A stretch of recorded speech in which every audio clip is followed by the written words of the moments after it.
अस्सलाम वालेकुम, मैं हूं हमी डॉक्टर मोहम्मद कासिम तैमूरी तैमूरी क्लिनिक हरीपुर पाकिस्तान से आपसे मुखातिब।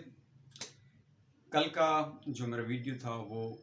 एसिडिटी के ऊपर था, हाइपर एसिडिटी और हाइपो एसिडिटी के ऊपर था, एसिड रिफ्लक्स, ब्लोटिंग वगैरह। आज इसी से मिलता जुलता जो हमारा टॉपिक है वो है हाइटल हिर्निया। हाइटल हिर्निया जो है ये मोस्ट कॉमन है, जैसे दूसरी तरह की हिर्निया होती हैं, लेकिन ये हिर्निया जो होती हैं ये हमारे पेट के अंदर जो डायाफ्राम होता है, जो हमारी चेस्ट कैविटी और एब्डोमिनल कैविटी के दरमियान एक मस्कुलर लेयर होती है, ठीक है। इसके अंदर से हमारा जो खुराक की नाली है, इसके अंदर से नीचे जो है एब्डोमिनल कैविटी में जाती है। होता ये है कि इसका जैसे ये खुराक की नाली है तो और ये डायाफ्राम की लेयर है, तो होता ये है कि ये ऊपर से अगर खुराक की नाली जो आ रही है, ये मैदा जो है इसका एट द एंड जो है मैदे के साथ ये कनेक्ट होती है। जहाँ पे ये मैदे के साथ कनेक्ट होती है ये 2 इंच का एरिया होता है, और जो डायाफ्राम से जहाँ से ये नीचे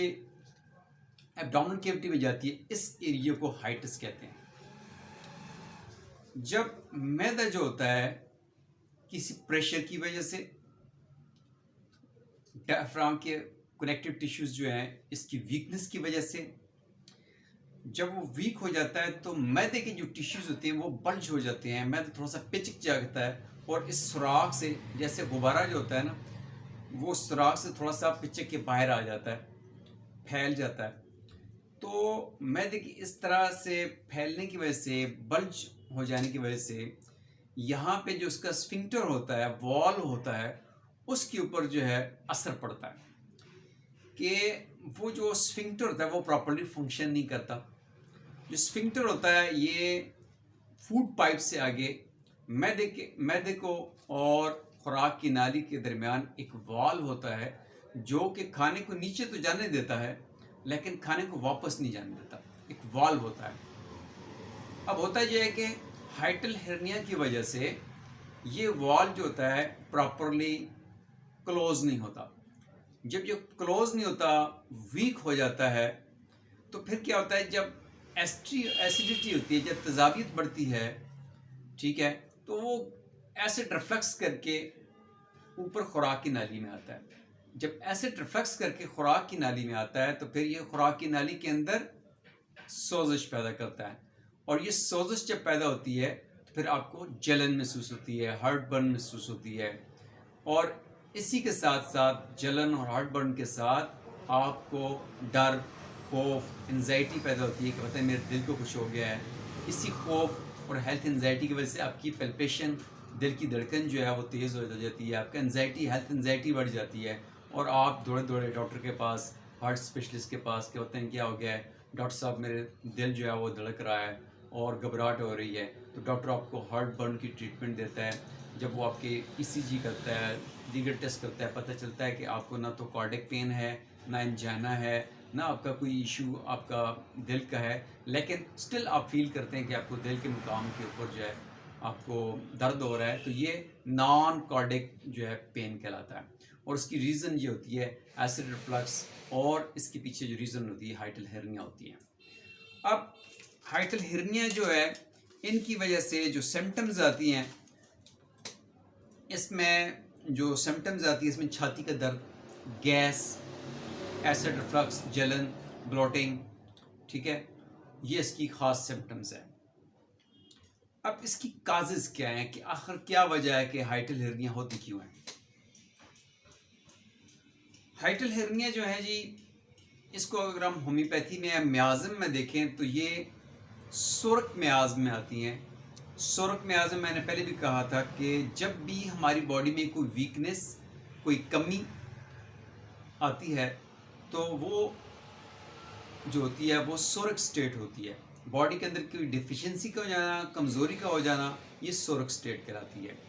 तो इसीलिए हाइटल हिर्निया में हमारे पास एंटीसोरिक रेमेडीज़ होती हैं जो हम अपने पेशेंट को प्रिस्क्राइब करते हैं। अब इसकी वजह क्या है? वजह ये होती है जी, अक्सर लोग जो होते हैं जैसे जैसे उनकी एज बढ़ती है, उम्र बढ़ती है, उनका पेट भी जो है बढ़ना शुरू हो जाता है। और कुछ लोगों का पेट बिल्कुल ढोल की तरह बन जाता है, बहुत मोटापा आ जाता है। और ये हिरनियाँ ख़ास तौर पे प्रेगनेंसी में मोटापे की वजह से, बहुत ज़्यादा पखाना करते वक्त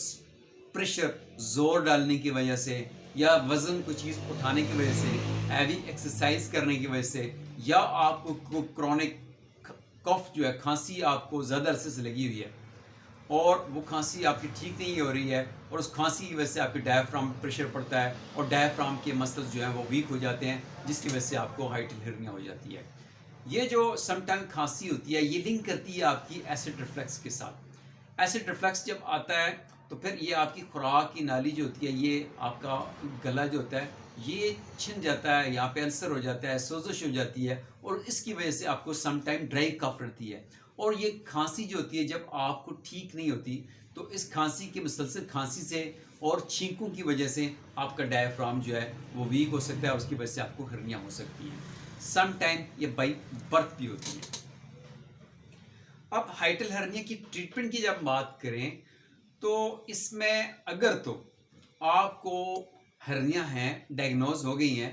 और इसके साथ आपको कोई ऐसी सीवियर आपकी इलामात नहीं है, आपको कुछ सख्त तकलीफ नहीं है, आपको कोई दर्द नहीं है, कोई मतली उल्टी नहीं है, तो फिर तो आपको इसको मेडिसिन से और लाइफस्टाइल मैनेजमेंट से, आपको केयर प्रिवेंशन से इसको ट्रीट कर सकते हैं। ट्रीटमेंट से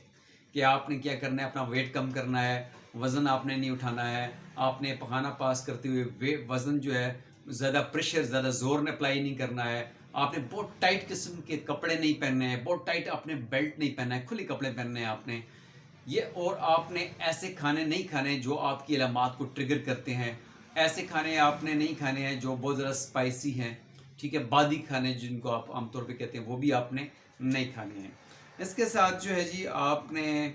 जो उसमें आप प्रिवेंटिव केयर में आप ये कर सकते, आप जब सोते हैं तो आपका सर थोड़ा सा ऊंचा होना चाहिए, ठीक है। इसी के साथ साथ जो है, अगर आपको खांसी है तो खांसी की ट्रीटमेंट आपको लेनी चाहिए, और उल्टी वगैरह है तो उसमें आपको जो है अपना जो है सीने पे हाथ रखें, सहारा दें। और अगर आपको उल्टी ज़्यादा अरसे रहती है, आपको खांसी ज़्यादा अरसे रहती है, तो उसकी आपको फौरी ट्रीटमेंट लेनी चाहिए ताकि आपकी ये कॉम्प्लिकेशंस ना हो। अब ट्रीटमेंट की बात आती है तो माइनर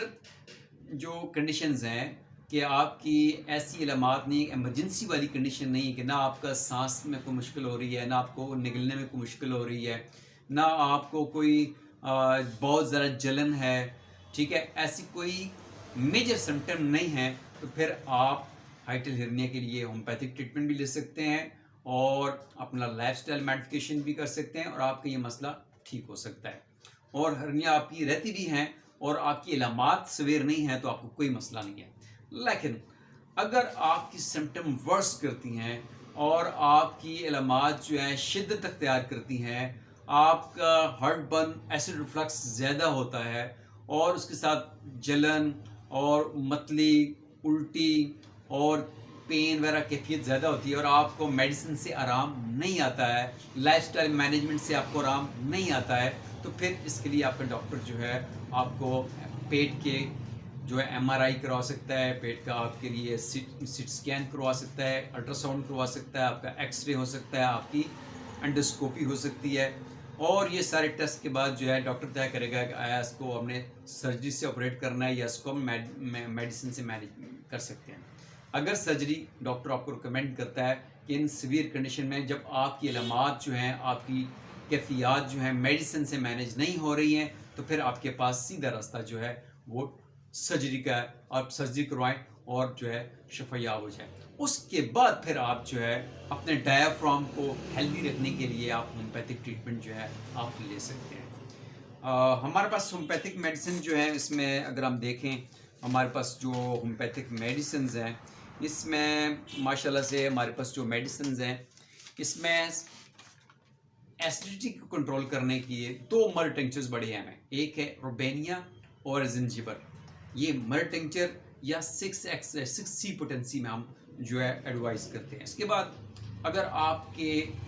एसिड रिफ्लक्स करता है और आपका जो है मुंह का जायका खट्टा है और जलन और इसके साथ ब्लोटिंग होती है और आपको खट्टा जायका महसूस होता है, इसमें आपके लिए नेट्रम फास मेडिसिन हाईली इफेक्टिव है। इसके बाद अगर आपको सांस लेने में तंगी होती है और आपको जो है क्लोज जगहों पे जाते हुए उलझन होती है और आपको सांस लेने में दिक्कत पेश आती है, तो यहाँ पे आपके लिए कार्बोविज, ठीक है जी, आपके लिए बड़ी इफ़ेक्टिव है। इसके अलावा हमारे पास अगर आपको बेकरी प्रोडक्ट्स, दूध, इस तरह की चीज़ें जो है फास्ट फूड, जंक फूड्स के बाद आपकी अलामात शिद्दत अख्तियार करती हैं, तो यहाँ पे हमारे पास पल्सटीला और नेक्सोमिका जो है हाईली इफ़ेक्टिव है।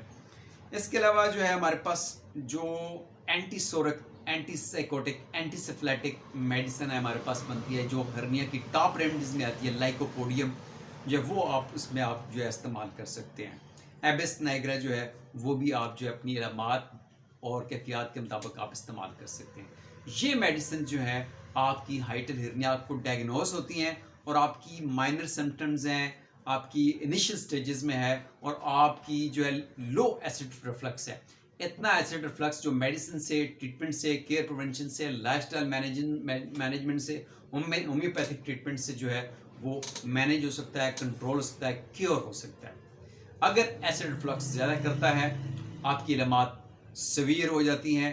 अनकंट्रोल हो जाती हैं, जो मेडिसिन से, लाइफस्टाइल मैनेजमेंट से, परहेज से वो क्योर नहीं होती हैं, फिर आपके पास एक ही रास्ता है, वो है सर्जरी। इंशाल्लाह फिर आपसे बात होगी, तब तक के लिए इजाज़त। थैंक यू, अल्लाह हाफ़िज़।